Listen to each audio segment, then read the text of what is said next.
हमारे पास जो वैदिक साहित्य है उसको हमने दो भागों में बांट दिया है। एक तो कर्म कांड और एक ज्ञान कांड है। उपासना कांड भी है, लेकिन वो हम अधिकतर उसको कर्म कांड के साथ ही जोड़ देते हैं। कर्म कांड एक प्रवृत्ति मार्ग है। बाह्य जो संसार है उसमें हमें कैसे रहना है, हमारी क्या कर्तव्य हैं, ये सब समझना तो धर्म की बात हुई। इसको ही हम धर्म कहते हैं। यानी बाह्य जो संसार है, इस संसार में हमारे क्या कर्तव्य हैं, मनुष्यों के साथ ही नहीं, प्रकृति के साथ, पशु पक्षियों के साथ, सारे ब्रह्मांड में। क्योंकि जो मनुष्य है, ये माना गया है कि मनुष्यात् न श्रेष्ठतरम ही किंचित। मनुष्य से श्रेष्ठ जो योनि है वो अन्य किसी की नहीं है। मनुष्य सर्वश्रेष्ठ है और उसकी श्रेष्ठता का आधार ही ये है कि उसको कर्तव्य का बोध है। वो समझ सकता है कि क्या सही है क्या गलत है, मुझे किसके साथ क्या कर्तव्य निभाना है। तो ये कर्तव्य बोध ही उसको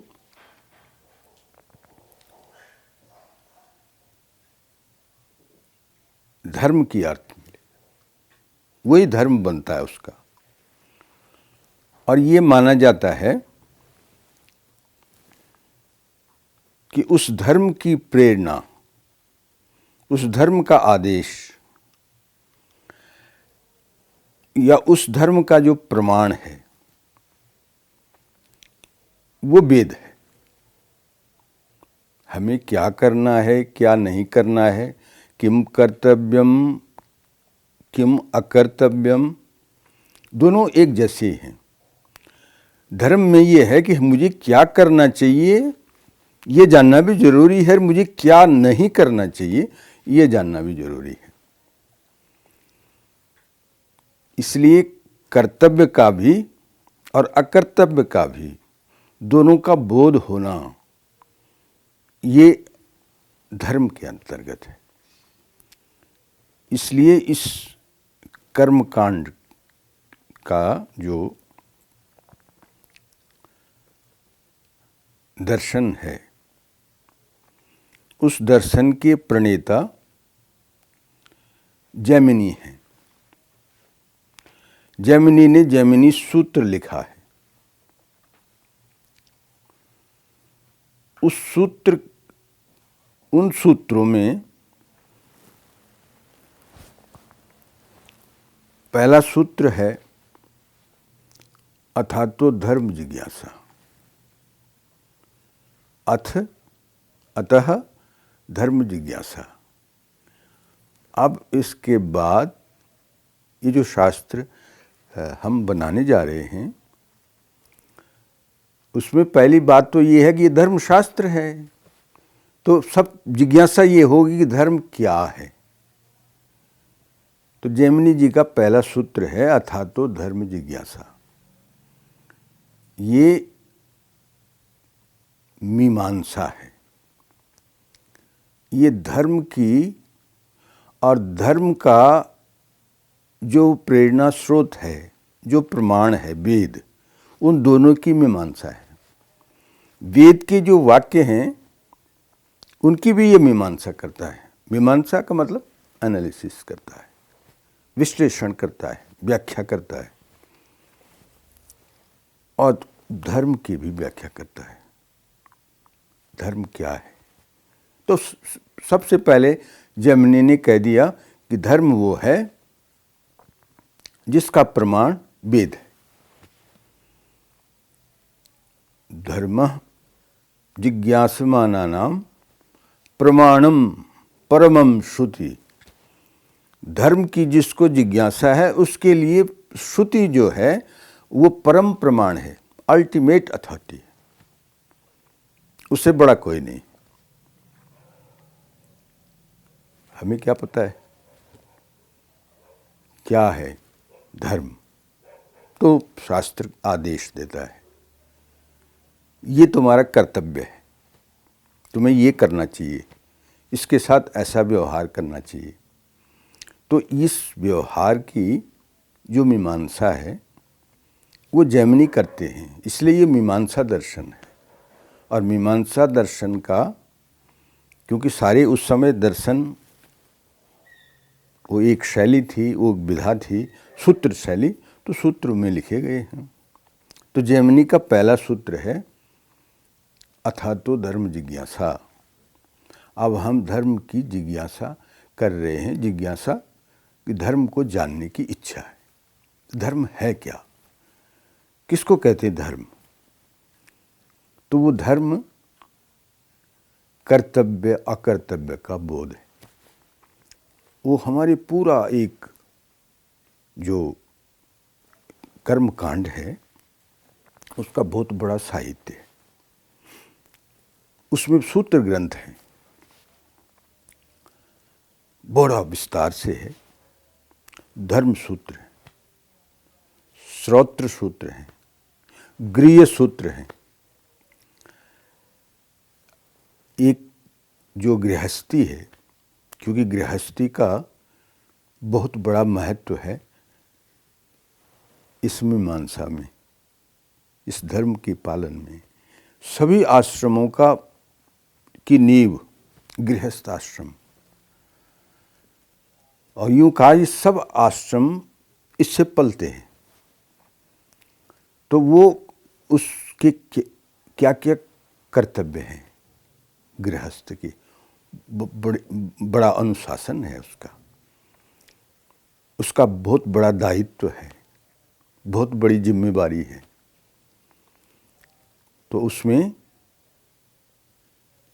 एक ओर तो हमारे सब तमाम संस्कार हैं, जन्म से पहले से लेकर के और मृत्यु के बाद तक पूरा संस्कारों का बंधन, गर्भाधान से लेकर के अंत्येष्टि के बाद के विषय, फिर श्राद्ध का सब व्यवस्था, ये सारा का सारा धर्म गृहस्थी ने कैसे निभाना है। धर्मशास्त्र कुछ नित्य क्रियाएं हैं, कुछ नैमित्तिक क्रियाएं हैं। व्रत हैं हमारे, उपवास हैं, कितने हैं, ये कैसे करने हैं? हम संध्या बंदन करते हैं। कुछ कर्म ऐसे हैं उनको न करने से पाप होता है, और कुछ ऐसे हैं कि न करने से तो पाप होता है। पाप जो नहीं करेंगे तो पाप होगा, अब करेंगे तो पुण्य कुछ नहीं मिलेगा। संध्या बंदन वगैरह हम जो करते हैं नित्य कृत्य, उसको न करना तो पाप है, और करने से कोई पुण्य नहीं। तो कर्मों की कई प्रकार की व्यवस्थाएं हैं। और फिर ऋण है, पितृ ऋण मानी माता पिता का, ऋषि ऋण ऋषियों का, जिनकी वजह से हम ये सारा ये सुविधाएं ले रहे हैं। वो ऋषि, वो वैज्ञानिक, हम यहाँ तक पहुँचे हैं, हम क्या खा रहे हैं, कैसे पी रहे हैं, कैसे रह रहे हैं, कैसे सोच रहे हैं, एकदम तो नहीं हुआ ना। ये तो पता नहीं वर्ष कितनी सदियों से चला आ रहा है, और आज हम इसका उपयोग कर रहे हैं। तो ये अपने आप में ऋषि ऋण है। आपके पास देव ऋण है, हवा है, पानी है, पेड़ हैं, ये सब तो देव ऋण है, ये सब तो मिला है। इसको भी हमने कैसे इसका निर्वाह करना है। फिर प्राणी हैं, हमारे साथ रहने वाले लोग हैं, भूत हैं। तो ये देव यज्ञ, पितृयज्ञ, ऋषि यज्ञ, भूत यज्ञ, आने जाने वाले कई लोग अतिथि यज्ञ उसमें शामिल है। अतिथि लोग आ रहे हैं, गेस्ट आ रहे हैं, उनको भी हमने, वो कह जो गरीब से गरीब भी होगा तो तृणानी भूमि रुदकम बाघ चतुर्थी च भूनृता, ये तो 3 चीजें सताम गेहे, हर किसी के घर में होंगी कि बैठने के लिए वो बिछौना देगा, पीने के लिए पानी देगा, और जबान से 2 मीठे शब्द कहेगा, बस और कुछ नहीं है तो नहीं, अतिथि सेवा हो गई है। ये सारे जितने भी गृहस्थ के धर्म हैं, ये सारे की सारे हमारी जो धर्म की व्यवस्था है उसमें शामिल हैं। लेकिन जैमिनी उसकी एक वैज्ञानिक व्याख्या कर रहे हैं, दार्शनिक व्याख्या कर रहे हैं। तो उस दार्शनिक व्याख्या करने वाला जो ग्रंथ है, जिसको हम मीमांसा सूत्र भी कहते हैं, जैमिनी सूत्र भी कहते हैं, उसका जो पहला सूत्र है ग्रंथ का, उसका नाम है अथातो धर्म जिज्ञासा। धर्म क्या है, इसकी जिज्ञासा है। कर्तव्य क्या है, जिम्मेवारियाँ क्या हैं, हमारी क्या ड्यूटी है। हमारे यहाँ अधिकार तो होता ही नहीं है, ड्यूटी होती है, राइट नहीं होता। राइट तो अपने आप मिलेगा। मेरी ड्यूटी किसी का राइट है, उसकी ड्यूटी मेरा राइट है। किसी का कर्तव्य किसी का अधिकार, किसी का अधिकार किसी का कर्तव्य है। तो उस कर्तव्य का निर्वाह करना जरूरी है, इसलिए भी कि वो दूसरे का अधिकार है। अगर कर्तव्य का निर्वाह नहीं होगा तो दूसरे के अधिकार का हनन होगा, तो पाप हो जाएगा। इसलिए कर्तव्य का उस तरह पालन करना कर्म का, ये अपने आप में कर्म योग है, निष्काम कर्म है।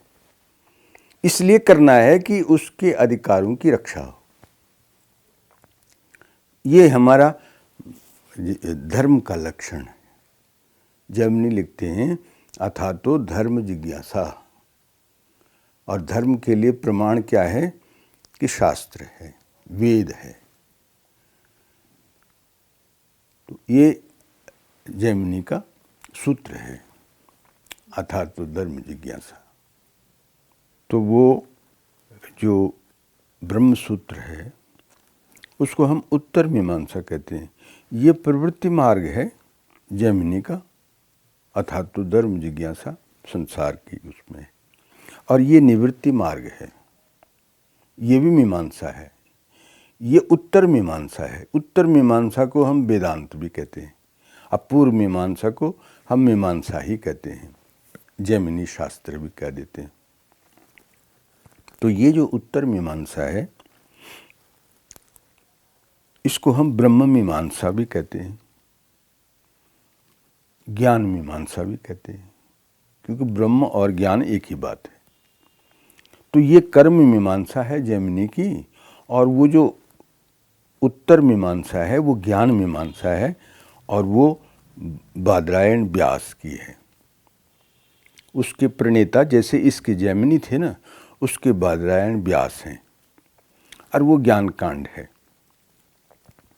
वो कहता है संसार के लिए, प्रवृत्ति मार्ग के लिए जो प्रमाण है वो जैमिनी है, धर्मशास्त्र प्रमाण है। और हम लोग ज्ञान मार्ग के लिए हैं। तो ये दोनों 2 पक्ष हैं जीवन के, जैसे मैंने शुरू में बताया था, एक अंदर का, ये बाहर का है। तो जैमिनी जी संसार का बाहर का पक्ष बता रहे हैं कि बाहर की हमारी जिम्मेवारियां, दायित्व क्या होगा, हमारे धर्म, हमारे कर्तव्य क्या होंगे, वो जैमिनी जी ने बताया। अब ये अंदर ज्ञान की बात कर रहे हैं, बादरायण, व्यास इनको कहेंगे। तो इनका जो ग्रंथ है उसका नाम है ब्रह्मसूत्र, और ब्रह्मसूत्र में भी 4 अध्याय हैं। ये जो 4 अध्याय हैं, इनमें इन्होंने ज्ञान से मुक्ति की बात कही है, जैसे उन्होंने धर्म से स्वर्ग की बात की है, इन्होंने ज्ञान से मुक्ति की बात की है। क्योंकि वहाँ यज्ञ यागादि करते हैं आप, तो आपको स्वर्ग की प्राप्ति होती है, ऐसा जैमिनी जी का वो है, और यहाँ मुक्ति की बात होती है। तो बादरायण जी ने ये कहा गया कि ये गुरु शिष्य रहे होंगे, पर ऐसी कोई ऐतिहासिक वो नहीं है। ऐसा माना जाता है कि जैमिनी से उन्होंने पूर्व मीमांसा और स्वयं उत्तर मीमांसा लिखी, ज्ञान मीमांसा लिखी। ये धर्म मीमांसा और वो ज्ञान मीमांसा है। तो वहाँ पर जो अथा तो धर्म जिज्ञासा है, वहाँ अथ शब्द तो का प्रयोग तो मंगल के लिए है, क्योंकि हमारे यहाँ शास्त्र की शुरुआत किसी मंगल ध्वनि से, मंगलाचरण से करते हैं। तो वो जो अथ शब्द था वो मंगलवाची था जैमिनी जी के सूत्र में। लेकिन ये जो बादरायण जी का सूत्र है, पहला सूत्र ब्रह्म सूत्र में से, वो आनंतरीय वाचक है। आनंतरीय का मतलब इसके बाद ब्रह्म जिज्ञासा करनी चाहिए। अतः ब्रह्म जिज्ञासा, इसके बाद, अथ माने आनंतरीय, इसके बाद ब्रह्म की जिज्ञासा करनी चाहिए।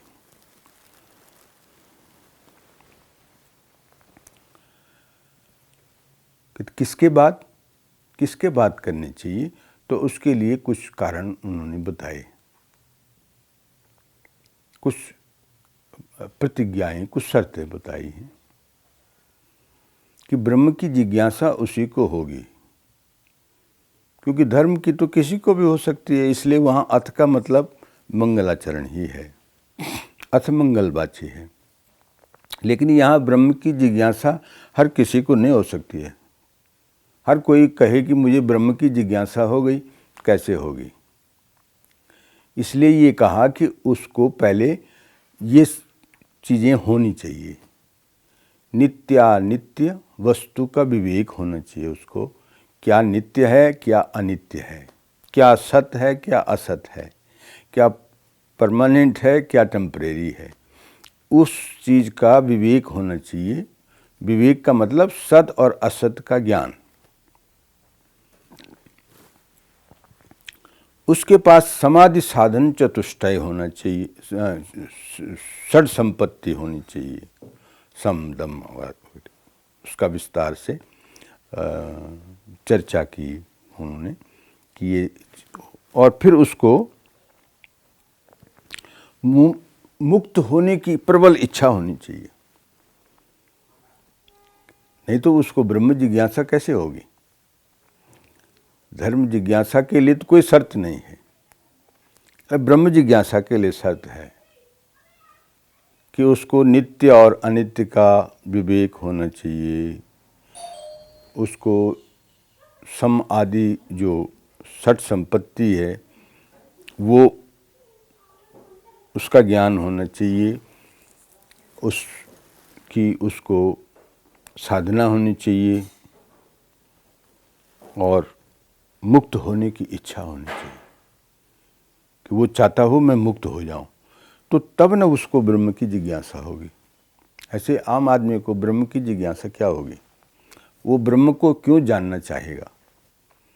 तो ब्रह्म को चाहने के लिए ये 4 जो अनुबंध हैं, शर्तें हैं, ये हैं कि उसके बाद उसको ब्रह्म जिज्ञासा होगी, और ब्रह्म जिज्ञासा होगी तो वो फिर ब्रह्म क्या है, इसको चतुसूत्री कहा है। तो चारों सूत्र जो है ना वो बताते हैं कि ब्रह्म को कैसे समझा जाए, ब्रह्म क्या है, ब्रह्म को समझने के उपाय क्या हैं। तो ये जो बादरायण हैं, बादरायण ने अपने ब्रह्म सूत्र में तो सूत्र कहा है कि अथातो ब्रह्म जिज्ञासा, तो वहाँ धर्म की जिज्ञासा है, जो धर्म व्यवहारिक है, बाहर की वस्तु है, और यहाँ ब्रह्म की जिज्ञासा है, ब्रह्म ज्ञान है, इसलिए उसको ज्ञान मीमांसा भी कहेंगे, ब्रह्म मीमांसा भी कहेंगे। तो उसकी जिज्ञासा है, यानी जानने की इच्छा है। वहाँ धर्म को जानने की इच्छा है और यहाँ इसको जानने की इच्छा है। तो ये दो तो हुए कर्म कांड और ज्ञान कांड। ये अपने आप में धर्म मीमांसा और वो ज्ञान मीमांसा हुई। ज्ञान मीमांसा वेदांत, धर्म मीमांसा को हम मीमांसा ही कहते हैं। तो ये ज्ञान कर्म कांड और वो ज्ञान कांड है, वो कर्म का और ये ज्ञान का है, दोनों का ये शुरू से चल रहा है। और ये जो पतंजलि हैं, उन्होंने अथ योगानुशासनम, अपने पातंजल सूत्र में अथ शब्द को योगानुशासन कहा। ये अथ शब्द अपने आप में मंगल का वाची, और ये योग जो है उसका उन्होंने अनुशासन कहा है। मैं योग बना नहीं रहा हूँ, मैं उसका रचनाकार नहीं हूँ, बनाने वाला नहीं हूँ, अनुशासन है। तो अनुशासन के दो अर्थ हैं, एक तो जो चला आ रहा है अनुशासन, उसको मैं अपनी तरह से या दोबारा उसका प्रतिपादन कर रहा हूँ, और दूसरा जो अनुशासन तो शास्त्र है, वो अपने आप में एक डिसिप्लिन है, एक पद्धति है, एक प्रकार है, एक अनुशासन है। तो वो मैं उस अनुशासन को बता रहा हूँ कि योग एक अनुशासन है, डिसिप्लिन है पूरी जीवन का। तो उस डिसिप्लिन की यहाँ बात हो रही है। तो इसलिए पतंजलि जी ने अथ योगानुशासनम कहा। उन्होंने कहा योग क्या है, उन्होंने सीधे कह दिया योग समाधि। योग समाधि है। योग वो भी है जो साधन है, और वो योग वो भी है जो साध्य है। साधन रास्ता और साध्य मंजिल है, कि जिस रास्ते से हम चलते हैं उस रास्ते का नाम भी योग है, और जिस रास्ते पर चल कर के जहाँ हम पहुँचते हैं वो साध्य भी योग है। तो उन्होंने कहा कि योगः अनुशासनम, योग समाधि अतस्य अनुशासनम। योग समाधि है, उस समाधि पे तक कैसे पहुंचना है उसका पूरा वो एक पूरी चर्या, एक पूरा कार्यक्रम, पूरा प्रोग्राम पहुंचाएंगे समाधि तक पहुंचने का। तो इसलिए कहा अथ योगानुशासनम, अथ योगस्य अनुशासनम, योग का अनुशासन कर रहा हूँ मैं। जो पहले से चला आ रहा है उसी को आगे बढ़ा रहा हूँ, और दूसरा ये कि मैं उसको एक डिसिप्लिन दे रहा हूँ, मैं उसको एक प्रकार दे रहा हूँ, एक सिद्धांत बना रहा हूँ, एक अपने आप में एक पद्धति बता रहा हूँ। तो ये दोनों अर्थ उन्होंने, उनका अभिप्राय दोनों अर्थों से था कि अथ योगानुशासनम। तो ये तीनों सूत्र जो हैं वो एक जैमिनी जी का है, एक बादरायण का है और एक पतंजलि जी का है। वो अथ योगानुशासनम। अयोगा का फिर कहा भाई योग क्या है कि चित्तवृत्ति निरोध है। इस शुरू में कह दिया है प्रतिज्ञा वाक्य कि आगे आपको किसी तरह का कोई संशय न हो। ये बताएंगे कि जो चित्त की वृत्तियां हैं उनका निरोध योग है, उनको अनुशासित करना है, क्योंकि योगानुशासनम कह दिया। भाई योग का अनुशासन है तो अनुशासन क्या है कि चित्त वृत्ति निरोध है। योग अगर समाधि है तो समाधि क्या है कि चित्त वृत्ति निरोध है। चित्त की वृत्तियों का निरोध है, माने केवल असंप्रज्ञात ही समाधि नहीं है, संप्रज्ञात भी समाधि है। क्योंकि अगर चित्तवृत्ति निरोध कहा है तो चित्तवृत्ति का निरोध में तो फिर चित्तवृत्ति रह जाती है, इसलिए सर्व चित्तवृत्ति निरोध नहीं कहा उन्होंने, सभी चित्तवृत्तियों का निरोध नहीं। एक चित्तवृत्ति तो बची रहे जो बाकी सबको अनुशासित करे, और अंत में वो भी चली जाए तो असंप्रज्ञात हो जाएगी, है ना। तो इसलिए उन्होंने कहा कि मेरा इससे भाव दोनों का है, संप्रज्ञात समाधि का भी असंप्रज्ञात भी। जब वो कह रहे हैं चित्तवृत्ति निरोध तो कुल संप्रज्ञात समाधि की बात कर रहे हैं। जब कहेंगे सब चित्तवृत्तियों का निरोध हो तो असंप्रज्ञात समाधि होगी, उसका आगे समाधान दे रहे हैं। तो इसलिए यहाँ ये सूत्र इसके साथ मिल रहा है कि अथ योगानुशासनम, कि योगा का समाधि अतच्च चित्तवृत्ति निरोध है। समाधि क्या है कि तमाम जो चित्त की वृत्तियाँ हैं उनका निरोध करना समाधि है। ये इन तीनों सूत्रों का भाव है।